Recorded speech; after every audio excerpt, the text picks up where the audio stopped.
Ayan, good morning mga automatic for life. Good morning, good morning.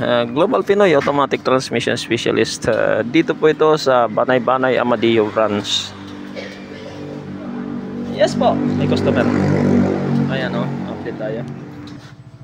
So, ayan, ito ay Mitsubishi L200. Top overhaul po tayo rito. Nabalayan po ito ng rocker arm, yung dito sa uno. Siyempre, may tama rin po yung kanyang camshaft. Nagpalit tayo ng camshaft dyan. So ito, ibubuuin na natin to. Napalitan na po yan. Magsisitting na tayo, magbabalik na tayo dyan.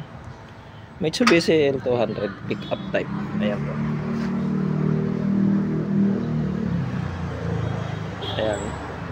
Nabalian po ng rocker arm at saka may tama po ang camshaft. So yan po ang pinalitan natin.